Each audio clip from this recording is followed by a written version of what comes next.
Hello students. तो अभी तक हम लोग ने देखा था ग्राफ में tan x का ग्राफ हम लोग देख रहे थे, वहीं से स्टार्ट करते हैं थोड़ा सा लास्ट में। इस ग्राफ में आप क्या देख रहे हैं कि ये जो ग्राफ π/2 पे इन्फिनिटी जा रहा है, तो आप यहाँ पे थोड़ा सा क्वाड्रेंट कंसेप्ट को भी यूज़ कर सकते हैं कि ये जो आपका जो रीजन है, ये 0 से π/2 का जो बात कर रहे हैं हम लोग, ये किस क्वाड्रेंट में आ जाएगा? तो फर्स्ट क्वाड्रेंट में आएगा।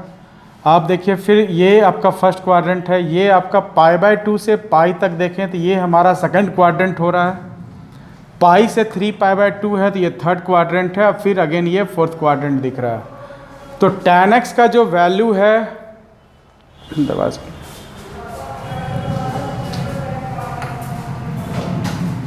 tan x का जो वैल्यू है वो क्या ऑब्जर्व हो रहा है कि क्वाड्रेंट रूल के हिसाब से क्या हो रहा है कि फर्स्ट क्वाड्रेंट में उसकी वैल्यू पॉजिटिव होती है। पॉजिटिव का मतलब y की वैल्यू पॉजिटिव हो जाएगी। तो y का वैल्यू पॉजिटिव कहाँ ऑब्जर्व होगा कि value the graph must be lying above the x axis, क्योंकि y की वैल्यू पॉजिटिव x एक्सिस से ऊपर होना चाहिए। y की वैल्यू नेगेटिव, y की वैल्यू नेगेटिव का मतलब क्या हो रहा है? tan x की वैल्यू नेगेटिव होनी चाहिए। तो tan x की वैल्यू नेगेटिव कहाँ कहाँ होती है? अगर आप क्वाड्रेंट रूल के कंसेप्ट से देखेंगे तो सेकंड क्वाड्रेंट में एंड फोर्थ क्वाड्रेंट में, दोनों जगह देखिए ग्राफ आपका बिलो दी एक्स एक्सिस की बात कर रहा है। तो ये कहीं ना कहीं आपको क्वाड्रेंट रूल को भी फुलफिल करता है। इसका मतलब है कि जो ग्राफ आप यहाँ पे ड्रॉ कर रहे हैं दैट इज कैलकुलेटिव, और वो जो वैल्यूज आप कैलकुलेट कर रहे हैं ईच एंड एवरी एंगल पे, वो जो वैल्यू आया वो आप प्लॉट किए तो रफली जो डायग्राम आपका स्ट्रक्चर लेगा वो इस तरह का स्ट्रक्चर ले लेगा। तो this is the graph of tan x। So here we can see that the period के बारे में बात कर लें एक बार और कि 0 से ग्राफ आपका इंक्रीजिंग की तरफ और कहाँ से स्टार्ट हुआ? तो देखिए यहाँ से यहाँ 0 नहीं आया, यहाँ से स्टार्ट हुआ। ये ग्राफ अगेन मूविंग अपवर्ड। तो ये ग्राफ क्या हो गया कि ये विड्थ ही आपका पीरियड हो जाएगा, कि इसके बाद फिर पाई के बाद देखिए फिर again it is repeating the same graph. तो जो ग्राफ अपने उसी भाग को फिर से ला रहा है, जो ग्राफ आपका निकल करके आया यहाँ पर, वो ग्राफ फिर से आपका वहीं से बन रहा है। तो ये विड्थ जितना होगा वही आपका पीरियड कहलाएगा। वो हर जगह सेम होगा। कोई भी आप पॉइंट ले लीजिए, मान लीजिए आप यहाँ से एक पॉइंट ले लिए तो यही पॉइंट यहाँ भी लेंगे तो इनका जो विड्थ आएगा वो पीरियड के बराबर आएगा। आप यहाँ पे कोई पॉइंट ले रहे हैं तो यही पॉइंट आप यहाँ लेंगे तो ये जो विड्थ आएगा रिस्पेक्टिव एक्स कोऑर्डिनेट का, वो भी आपका पाई आएगा। तो पीरियड का मतलब हो रहा है कि आप किसी भी पॉइंट को ले लीजिए, पाई यूनिट्स के बाद वो फिर से सेम वैल्यू रिपीट करेगा। तो tan x की पीरियड यहाँ पे डिफाइन हो गई है। और यहाँ पर भी आप क्या कर सकते हैं कि ट्रांसफॉर्मेशन जो आपको सिखाया है पहला केसेस में sin x को लेकर, वो सारा का सारा यहाँ पे भी इम्प्लीमेंट हो सकता है। शिफ्टिंग, फिर पीरियड चेंज, मतलब वो आपका, उसके बाद आपका एक और था कि इसकी वैल्यू को और बढ़ा दें या घटा दें, वो भी कर सकते हैं। इस केस में एक टर्म्स नया यूज कर रहे हैं, and this was discussed in the sin x graph also, कि डोमेन ऑफ द फंक्शन क्या होगा। डोमेन मतलब x की वैल्यू जो कि tan x की वैल्यू को रियल दे दे। तो π/2 पे देखिए इन्फिनिटी हो रहा है, 3π/2 पे इन्फिनिटी हो रहा है। तो ऑड मल्टीपल्स ऑफ π/2 पे क्या हो रहा है कि ये फंक्शन का वैल्यू इन्फिनाइट हो रहा है। और बाकी सारे जगह पे सारा ये एक्स एक्सिस का मतलब क्या होता है? एक्स एक्सिस का मतलब है कि ये पूरा रियल नंबर लाइन प्लॉट हो रहा है। वाई एक्सिस भी क्या है? तो ये पूरा का पूरा एक रियल नंबर का पार्ट है। तो पूरा रियल नंबर में कौन कौन से एक्स पे ये डिफाइंड नहीं हो रहा है, कौन कौन से एक्स के वैल्यू पे ये इन्फिनिटी आ रहा है, उसको क्या करना होगा? हटाना पड़ेगा। दैट इज योर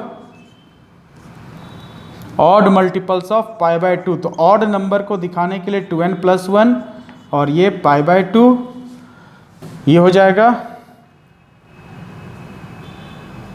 इसको सेट के फॉर्म में अगर दिखाना है तो क्या लिख देंगे? It is equal to x such that x belongs to 2n+1 π/2। और इसमें और भी दिखा सकते हैं कि n यहाँ पर है क्या, तो n बिलोंग्स टू इंटीजर। तो ये एक कंसेप्ट हुआ डोमेन दिखाने का। रेंज की बात कर रहे हैं तो रेंज का मतलब होता है कि इसका वैल्यू कहाँ से कहाँ तक लाई कर रहा है। मतलब y की वैल्यू खोजिए तो ये देखिए पूरा ग्राफ ऊपर की तरफ चला गया, मतलब प्लस इन्फिनिटी की तरफ चला गया। ग्राफ नीचे भी पूरा आ गया, मतलब माइनस इन्फिनिटी की तरफ आ गया। मतलब रेंज क्या हो जाएगा, पूरा का पूरा रियल नंबर माइनस इन्फिनिटी से प्लस इन्फिनिटी तक, और इसी को हम लोग क्या रिप्रेजेंट करते हैं, आर। तो ये इसका डोमेन रेंज हो गया। फिर आते हैं कॉटेक्स के ग्राफ पे। तो ये आपका tan x का कंसेप्ट है, जिसमें कि डोमेन और रेंज को भी ध्यान रखना है। डोमेन का मतलब x एक्सिस पे कौन कौन सा वैल्यू है जहाँ पे वो डिफाइंड हो रहा है, मतलब वहाँ पे ग्राफ आपका डिफाइंड हो। तो आप देखिएगा जब ज़्यादा रेंज पे डिफाइंड हो रहा है तो आप उस पॉइंट को खोजिए जहाँ पे वो डिफाइंड नहीं हो रहा है, तो क्या करेंगे, रियल नंबर में उसको माइनस कर देंगे। रेंज की जब हम बात करते हैं तो रेंज का मतलब क्या हो रहा है कि ग्राफ आपका किस वैल्यू से किस वैल्यू को अप्रोच कर रहा है। तो ग्राफ हम क्या दिखा रहे हैं, हर ग्राफ क्या हो रहा है कि पूरा पॉजिटिव वाई एक्सिस और पूरा नेगेटिव वाई एक्सिस को यूटिलाइज कर रहा है। तो इसका मतलब उसी का माइनस इन्फिनिटी से प्लस इन्फिनिटी हुआ, and that is represented as real number. तो ये tan x का ग्राफ हो गया। फिर कॉटेक्स पे आते हैं।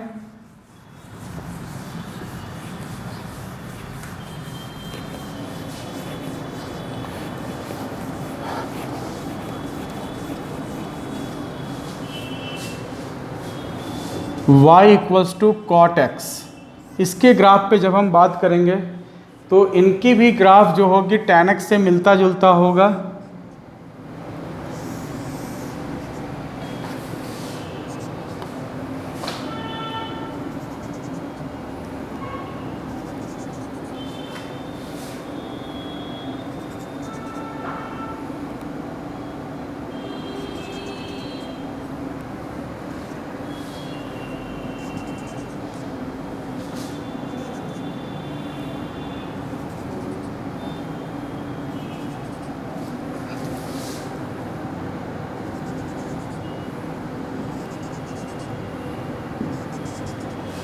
तो इनकी भी जो ग्राफ होगी tan x से मिलता जुलता होगा। तो बहुत ज़्यादा इसमें भी परेशान नहीं होना है। ये हमारा x एक्सिस हो गया और ये हमारा y एक्सिस हो गया।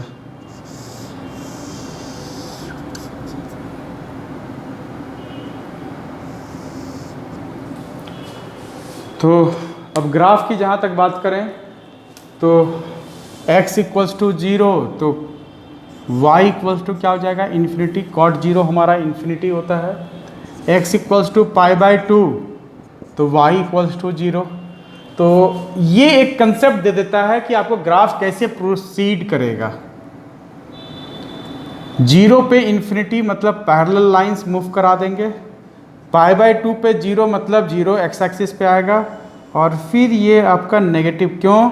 क्योंकि सेकेंड क्वाड्रेंट में कॉट का वैल्यू नेगेटिव हो जाता है। ये चीज़ को ध्यान दीजिएगा। तो ये हमारा हो गया π/2, ये हमारा हो गया पाई, ये हमारा हो गया 3π/2, ये हमारा हो गया 2π, ये हो गया 5π/2। तो आप फिर इसमें ग्राफ इसी तरह से प्रोसीड कर सकते हैं। पाई से 3π/2 मतलब थर्ड क्वाड्रेंट में वैल्यू क्या आएगी, पॉजिटिव। तो अगेन ये ग्राफ इस तरह से रिपीट कर जाएगा। फिर आगे जाएंगे तो ये ग्राफ इसी तरह से आपका रिपीट कर जाएगा। ठीक इसी तरह से पीछे आइएगा तो ये ग्राफ इधर भी इसी तरह से रिपीट कर जाएगा।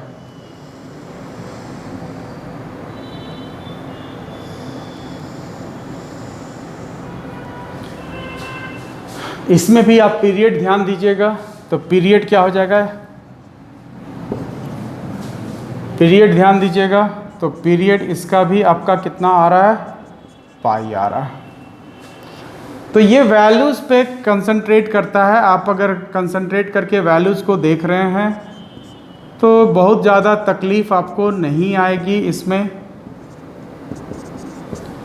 वैल्यूज़ ध्यान है तो एक फंडामेंटल जो ग्राफ है वो आपको दिमाग में बैठा कर रखना पड़ेगा कि कॉटेक्स का ग्राफ क्या होता है। तो ऐसा स्ट्रक्चर लेता है। तो ये बहुत ज़्यादा कोई प्रॉब्लम वाली बात नहीं है। एक स्ट्रक्चर आप ध्यान रखेंगे तो उससे ट्रांसफॉर्मेशन आप क्या कर सकते हैं, किसी भी फॉर्म में कर सकते हैं, जैसा भी ज़रूरत हो।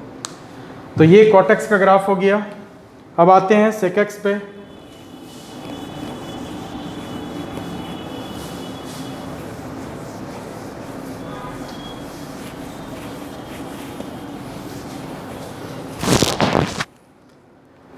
sec x का जो ग्राफ है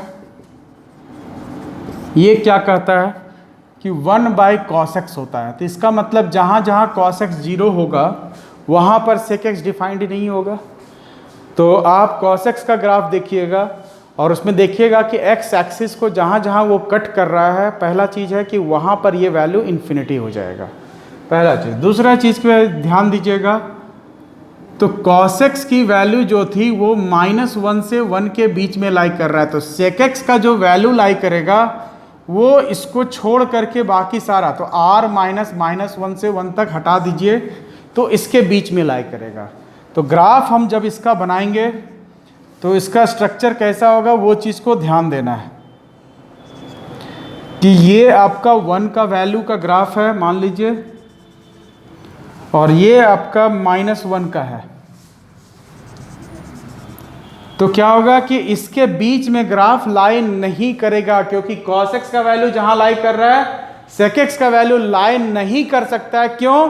क्योंकि ये वैल्यू इसको उल्टा होता है, एक दूसरे का रेसिप्रोकल है। अगर इसकी वैल्यू -1 से 1 के बीच में आ रहा है तो इसकी वैल्यू उसको छोड़ कर, क्योंकि उसकी वैल्यू उल्टा हो जाएगी, तो उसको छोड़ करके बात होगा।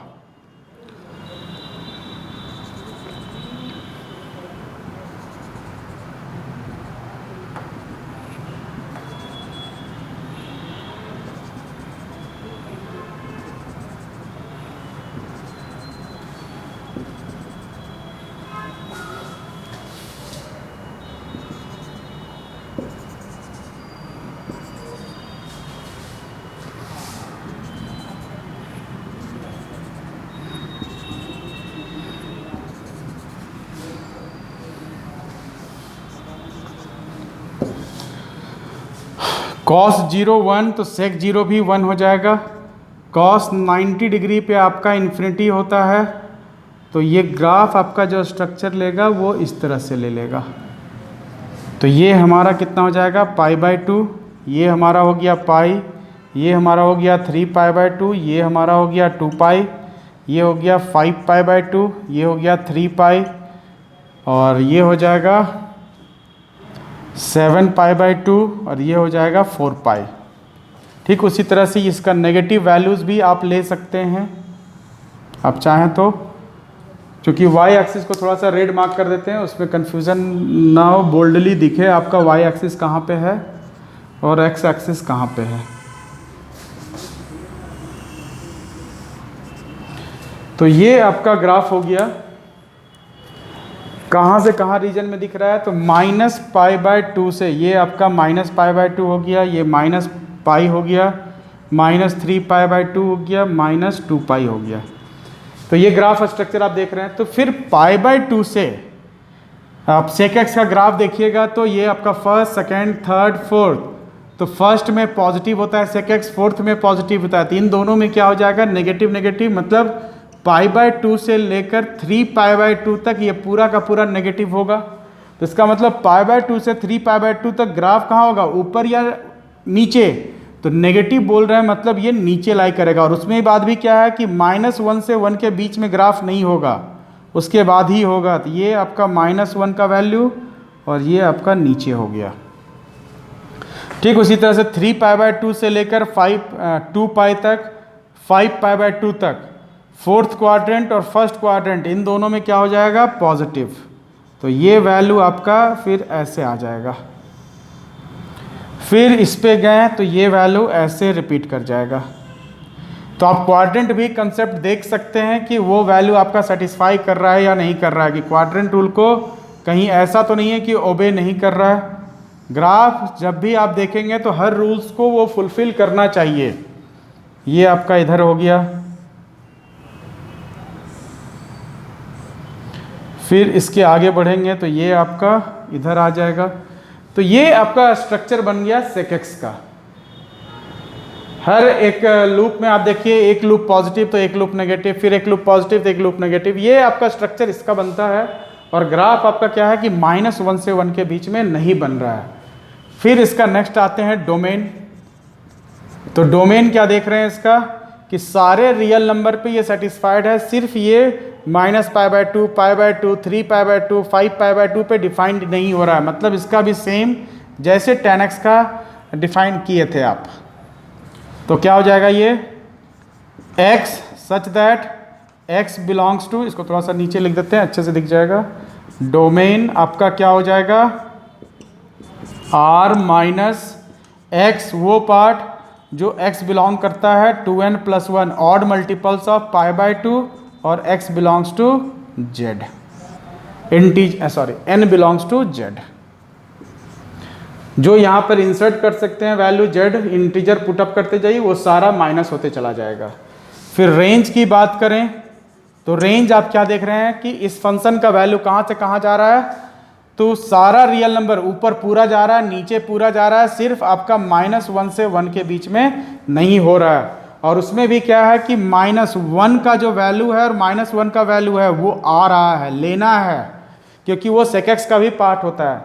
तो -1 से 1 को बीच में हटाना, माइनस और 1 के माइनस नहीं करना है, तो इसमें माइनस नहीं हो रहा है वो पार्ट। तो ये हो गया आपका sec x का ग्राफ, जहाँ पे आप देख रहे हैं सारे क्वाड्रेंट रूल का भी कंसेप्ट यूज हो गया। और ग्राफ आपको ध्यान रखना पड़ेगा, ठीक है। नेक्स्ट आते हैं आपका cosec x, last trigonometric function आपका cosec x। तो इनका भी ग्राफ आपका इसी तरह से होगा, क्योंकि ये भी रेसिप्रोकल है 1/sin x का। और तो sin x का भी वैल्यू क्या होता है आप देखिएगा तो सेम है, -1 से बिलोंग्स टू -1 से 1 तक लाई करता है। तो इसका मतलब cosec x का जो वैल्यू लाई करेगा वो इसके छोड़ करके लाई करेगा। मतलब ग्राफ का स्ट्रक्चर तो इसी तरह से होगा, सिर्फ आपका शिफ्टिंग हो जाएगा, पॉजिटिव नेगेटिव चेंज कर जाएगा इसका वैल्यू। तो ये एक देखते हैं इसका ग्राफ क्या होता है, ये इरेज कर दे रहे हैं यहाँ से, क्योंकि cosec x का वैल्यू फर्स्ट और सेकंड क्वाड्रेंट में पॉजिटिव होता है, ये चीज़ को ध्यान रखिएगा। तो यहाँ पे भी जो ग्राफ बनेगा वो फर्स्ट और सेकंड में पॉजिटिव बनेगा।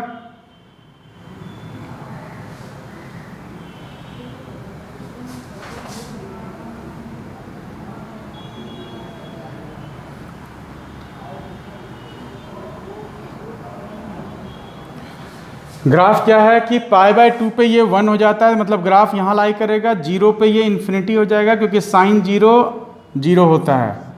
तो ये यहाँ बन गया। फिर सेकेंड, थर्ड और फोर्थ क्वाड्रेंट में क्या होगा, ये नेगेटिव, तो ये -1 से स्टार्ट करते हुए नीचे चला जाएगा। फिर फर्स्ट और सेकेंड ये, तो इस पॉइंट से फिर ये ऊपर जाएगा और ग्राफ इधर बना लेगा। फिर थर्ड और फोर्थ, तो ये ग्राफ नीचे की तरफ चला जाएगा। अगेन इधर जाएं तो ये ग्राफ आपका ऊपर चला गया। तो ये आपका राइट हैंड साइड का स्ट्रक्चर हो गया। ये फोर्थ क्वाड्रेंट, ये थर्ड क्वाड्रेंट, दोनों जगह नेगेटिव, तो ये ग्राफ ऐसा हो गया।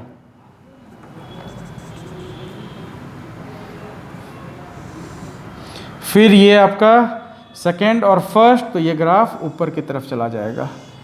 तो स्ट्रक्चर आपके लिए सब वैसा ही है जैसा आपका sec x का था, सिर्फ शिफ्ट कर गया, ये जो वैल्यू जहां पे आ रहा था उसके हिसाब से प्लॉटिंग कर दिया गया।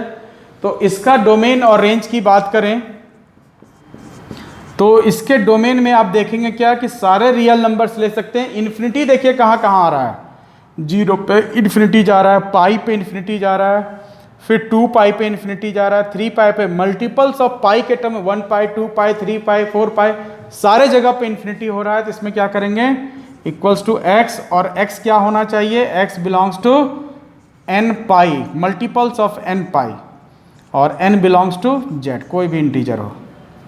ये समझ में आया बात। इसी को आप ऐसा समझिए कि 0 पाई, 2 पाई, 3 पाई एंड सो ऑन लिख सकते हैं। तो यही वैल्यू को जनरलाइज करके सेट बिल्डर फॉर्म में आप इस तरह से लिख रहे हैं। फिर आते हैं रेंज पे। तो रेंज की वैल्यू भी ध्यान दीजिएगा, तो sec x के जैसा ही इसके बीच में लाई नहीं कर रहा है, उसके ऊपर और पूरा नीचे लाई कर रहा है। तो इसका मतलब r -1 से 1 तक पूरा लाई कर रहा है। तो ये आपका ग्राफिकल ट्रांसफॉर्मेशन पूरा हो गया। तो ये एक चीज आपको आप ध्यान देंगे यहाँ पर कि जो वैल्यूज आपको आ रही है वो आपको ध्यान रखना पड़ेगा।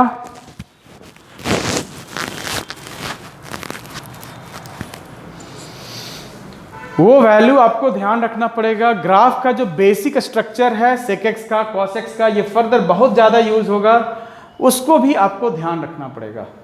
तो ये आप समझिए कि काफ़ी इंपॉर्टेंट चीज़ है, सारा ग्राफ समझना और सारे ग्राफ्स को ध्यान रखना, सबके पीरियड्स को डिफाइन करना। यहाँ पर भी एक पीरियड मैं लिखना भूल गया, पीरियड कितना हो जाएगा इस फंक्शन का, आप देखिए तो पीरियड देखिए कहाँ से कहाँ तक फिर अगेन रिपीट कर रहा है। तो ये आप कंसीडर कर लीजिए वैल्यू, ये आपका π/2 पे 1 है, फिर अगेन ये 1 कब आ रहा है 5 π/2 पे। तो ये जो विड्थ आपका निकला, ये जो विड्थ निकला this is again 2π।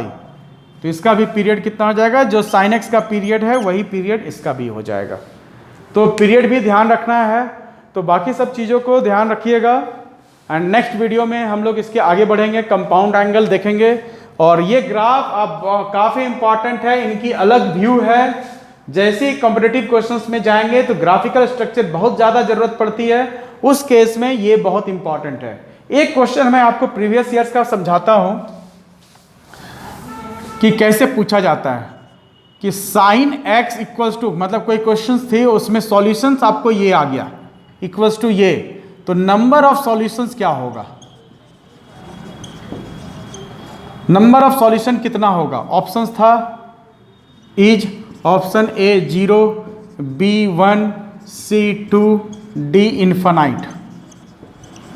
Infinite solution. क्योंकि देखिए ट्रिग्नोमेट्री का केस ऐसा होता है कि जनरल अगर सॉल्यूशन देखें तो एक चीज मैं बता रहा हूं इसमें कि 1 कितने जगह आएगा। अब देखिए यहां आ रहा है, यहां आ रहा है, यहां आ रहा है, ऐसा थोड़ी कि जो ग्राफ यहां पे बनाए वहीं पे खत्म हो गया। This will proceed to infinite cases. तो 1 कितने जगह आएगा, अगर हम जनरल टर्म में बात करें तो it will come at infinite places. You can't define the number of terms इस केस में। इसीलिए एक सॉल्यूशन आपको ट्रिग्नोमेट्री के केस में वैसा भी देगा। लेकिन sin x की जहां तक बात है तो हम आपको क्या बताएं, sin x का जो वैल्यू है कहां से कहां लाई कर सकता है, तो हम कहें इसकी वैल्यू जो है -1 से 1 के बीच में ही लाई करेगा। इसका मतलब sin x का वैल्यू 2 कभी भी नहीं हो सकता है, बिल्कुल भी नहीं हो सकता है। तो इसका मतलब इसका कोई सॉल्यूशन एग्जिस्ट ही नहीं करेगा, नो सॉल्यूशन। क्यों? क्योंकि sin x की जो वैल्यू है दैट लाइज फ्रॉम -1 से 1 ओनली, इसके बाहर नहीं जा सकता है। तो ये चीज को ध्यान रखना है कि इस तरह के क्वेश्चंस में क्या हो कि sin x की जो वैल्यू है वो लाइज करता है -1 से 1 के बीच में and can not be equal to, does not equal to 2। ये 2 कभी इसके अंदर आएगा ही नहीं। तो जब 2 आएगा ही नहीं तो सॉल्यूशन कैसा, तो इसका मतलब नंबर ऑफ सॉल्यूशन इस केस में क्या हो जाएगा, 0 सॉल्यूशन। 0 यहां पे सॉल्यूशन नहीं है, यहां पे नंबर ऑफ सॉल्यूशंस की बात कर रहा है, कितना सॉल्यूशन इस तरह से मिलेगा, तो नो सॉल्यूशन मिलेगा। नो सॉल्यूशन को नंबर फॉर्म में कैसे रिप्रेजेंट करेंगे, तो 0 से रिप्रेजेंट करेंगे। तो यहां पर आपका ट्रिग्नोमेट्रिक ग्राफ जो है वो खत्म हो गया। तो इस पे आप डोमेन, रेंज सारा कुछ देख सकते हैं, समझ सकते हैं कि डोमेन का मतलब x की कौन कौन से वैल्यू पे ये फंक्शन डिफाइंड हो रहा है।